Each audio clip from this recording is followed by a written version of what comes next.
Hello and welcome to the class. आज हम अभ्यास सीरीज की पार्ट 3 पर है। ठीक है ना। हमने general characteristics of कोडेट्स and euro semi कोडेट्स को ख़त्म किया था। आज हम देखेंगे सेफालोकोडेट्स एंड यूरोकोडेट्स के बारे में जो क्वेश्चंस है। ठीक है, तो उसे देखिए।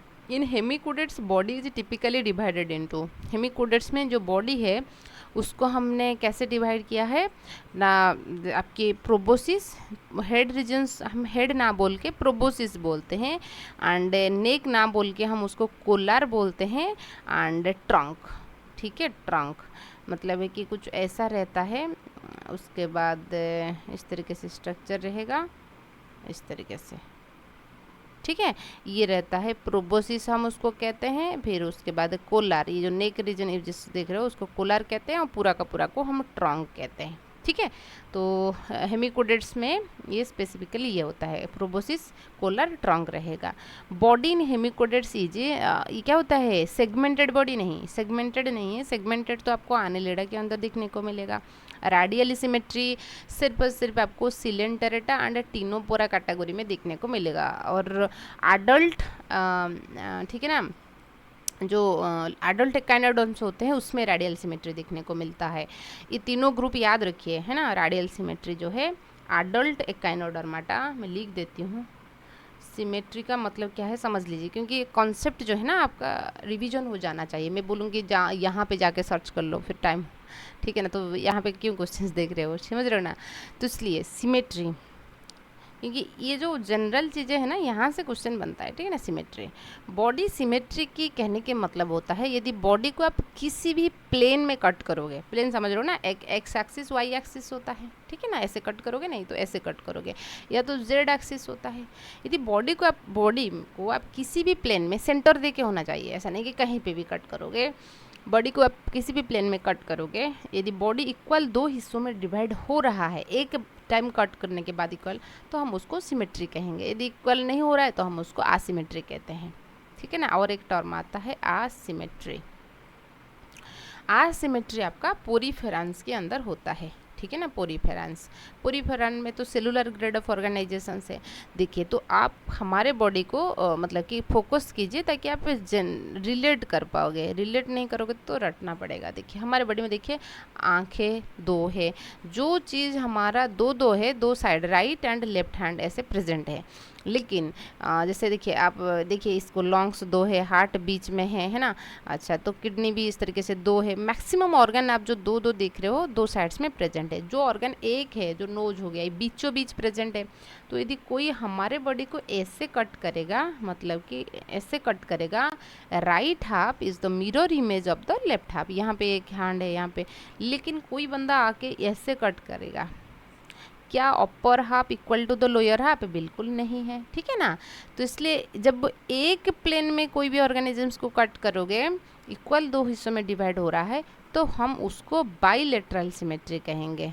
बाईलेटरल सिमेट्री, ठीक है ना। लेकिन ऐसा भी बहुत सारे हैं, जैसे स्टारफिश की बात करेंगे, उनके 5 आर्म होता है, 3 4 5। स्टारफिश वगैरह जो हो गए उसको जैसे भी सेंटर दे के होना चाहिए। जैसे भी कट करोगे, ऐसे कट करोगे 2.5 आर्म हो जाएंगे, ऐसे करोगे ऐसे करोगे ऐसे करोगे, जिस भी प्लेन में कट करोगे इक्वल दो हिस्सों में डिवाइड हो जाएगा। समझ रहे हो ना। इक्वल दो हिस्से की मतलब क्या है? ठीक है, मतलब है कि मान लीजिए आपने ऐसे कट किया, ठीक है ना, मतलब ऐसे कट किया, upper half is the lower half. जब ऐसे कट करोगे, ठीक है, इस particular half is equal to इस पर्टिकुलर हाफ, समझ लो ना। फिर ऐसे कट करोगे, इस हाफ इक्वल टू इस हाफ, फिर ऐसे। तो जिस भी प्लेन में कट करोगे उसको हम बोलते हैं रेडियल, मतलब कि रेडिएट कर रहा है, जैसे सनलाइट ऐसे रेडिएट करता है ना, जैसे। तो रेडियल सिमेट्री, रेडियल सिमेट्री आपको सिलेंटेरेटा एंड टीनोपोरा में देखने को मिलेगा। उनमें लार्वा एडल्ट सब में देखने को मिलेगा। एंड एकाइनोडर्म्स की एडल्ट में देखने को मिलेगा। ये जो स्टार फिश है ये किसकी एग्जाम्पल है? ये तो एकाइनोडर्म्स की एग्जाम्पल है। लेकिन याद रखिए उनकी जो लार्वी है, जो बाइपेनेरेडोलिलरिया जो आप देख रहे हो, उसमें सब में बाइलेटरल सिमेट्री होता है। उनकी लार्वी जो होता है ज़्यादा एडवांस रहता है as compare to the adult. ठीक है, तो ये चीज़ भी ध्यान देनी है, एक क्वेश्चन बन सकता है इस बार। ठीक है, अच्छा, तो ये हुआ। तो रेडियल सिमेट्री बॉडी हेमिकोडेट ना, बॉडी इन हेमिकोडेट्स ये दे रखा है कि ये रेडियल सिमेट्री नहीं है, ठीक है ना, ये बाइलेटरल सिमेट्री होता है। डिप्लोब्लास्टिक तो आपको मैंने बताए थे क्या, सिलेंटरेटा एंड टिनोपोरा जो होते हैं उनमें बॉडी में 2 जर्म लेयर है, एक्टोडर्म एंडोडर्म। ट्रिप्लोब्लास्टिक है, ठीक है ना, आंसर क्या हो जाएगा ना, ट्रिप्लोब्लास्टिक हो जाएगा, समझ रहे हो ना। अच्छा ये नहीं है, ये ट्रिप्लोब्लास्टिक हो जाए। उसके बाद रखा है कि notochord in hemichordate is actually, hemichordates में क्या बॉकल डाइवर्टिकुलम है। हेमिकोडेट्स जो होते हैं सिलियरी फीडर्स होते हैं, ये तो हमने डिस्कशन शायद किए थे। सर्कुलेटरी सिस्टम इन हेमिकोडेट्स में सर्कुलेटरी सिस्टम्स कैसे होता है, ठीक है। डोर्सल हार्ट रहेगा, ठीक है ना, ये डोर्सल हार्ट रहेगा, 1 डोर्सल एंड वेंट्रल वेसल्स रहता है, डोर्सल साइड्स में उनकी हार्ट रहता है, ठीक है। अच्छा तो उसके बाद देखेंगे एक्सक्रेशंस इन हेमिकोडेट्स, ये भी याद रखिए, इंपॉर्टेंट है। लार्वा इस 23 में आया था, हो सकता है कि आएगा। एक्सक्रीटरी ऑर्गन क्या होता है ना, ग्लोमेरुलस होता है, ये चीज़ ध्यान दीजिए। नर्वस सिस्टम हेमिकोडेट्स में consist of mainly of, nervous system जो होता है सब एपिडर्मल नर्व प्लेक्सस उसमें होता है, ठीक है ना, नर्वस सिस्टम। रिप्रोडक्शन इन हेमिकोडेट्स, इनमें सेक्सुअल रिप्रोडक्शन होता है। सीलम इन हेमिकोडेट्स इज डिवाइडेड इनटू, उनकी जो सीलम है ये कैसे बनी हुई है ना, प्रोटोसिलस होता है, मेजोसिलस होता है एंड मेटासिलस होता है, ठीक है, इस तरीके से सिलम होता है। ऑप्शन नंबर डी आंसर हो जाएगा। Body wall of hemichordates lacks, body wall hemichordate की जो बॉडी वॉल है उसमें क्या नहीं है ना, आपकी यदि बात करोगे है ना, डॉर्मिज लेयर है ना, डॉर्मिज लेयर एब्सेंट होता है। एपिडर्मिस होता है, म्यूकोस ग्लैंड होता है, म्यूकोस ग्लैंड एंड डॉर्मिज है ना, लैक ऑफ ये रहता है, ठीक है। अच्छा हेमिकोडेट्स आर, ये स्पेसिफिकली क्या होते हैं, हेमिकोडेट्स जो रहेंगे, हेमिकोडेट्स जो रहते हैं वो मेराइन्स होते हैं, ठीक है, ये मेराइन होते हैं, समुंदर में आपको देखने को मिलेगा, फ्रेश वाटर में नहीं, है ना, एक्सक्लूसिवली मेराइन होते हैं। एकाइनोडर्म्स मेराइन्स होते हैं। टिनोफोरा ये भी एक्सक्लूसिवली मेराइन होते हैं, है ना, टिनोफोरा, एकाइनोडर्म्स, हेमिकोडेटा ये एक्सक्लूसिवली मेराइन्स होते हैं, है ना। मैं जो बोल रही हूँ उसको थोड़ा नोट डाउन कीजिए।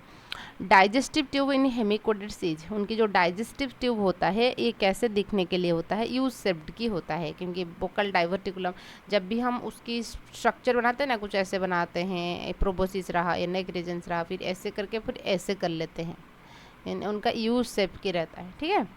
अच्छा फिर देखेंगे फर्टिलाइजेशन इन हेमिकोडेट्स हो तो एक्सटर्नल होगा, पानी में रह रही हैं, और सेक्सुअल होता है बट एक्सटर्नल होता है, ठीक है। डाइजेस्टिव ट्यूब हो गया। अच्छा genus Rhabdopleura is not characterized by, तो ये उनकी कॉलोनियल फॉर्म, ठीक है। अच्छा ये तो आपको आपके सिलेबस में नहीं है। ऑर्डर ऑफ सेफालोसिडिसिया ये भी नहीं है। क्लासेस प्लैंक्टोफ्लोरिया रिप्रेजेंट द स्पेशल, नहीं ये भी नहीं है। तो इतना तक आपको हेमिकोडेट्स के लिए याद रखनी है। यदि आपको कोई कॉन्सेप्ट में कन्फ्यूजन हो रहा है तो आप मुझसे पूछ सकते हो। वीडियो पसंद आए तो लाइक कीजिए, सब्सक्राइब कीजिए और आपके दोस्त के साथ भी शेयर कीजिए। और इसी तरीके से बहुत सारे कॉन्सेप्ट के साथ साथ यदि आपको स्टडी करना है तो आप एड स्टार्ट के साथ जुड़ सकते हो। दिए गए नंबर पे आप कॉल कर सकते हो है ना, मोर इन्फॉर्मेशन के लिए। तो तब तक के लिए थैंक यू, एंड अगली वीडियो में फिर हम बात करेंगे। So thank you.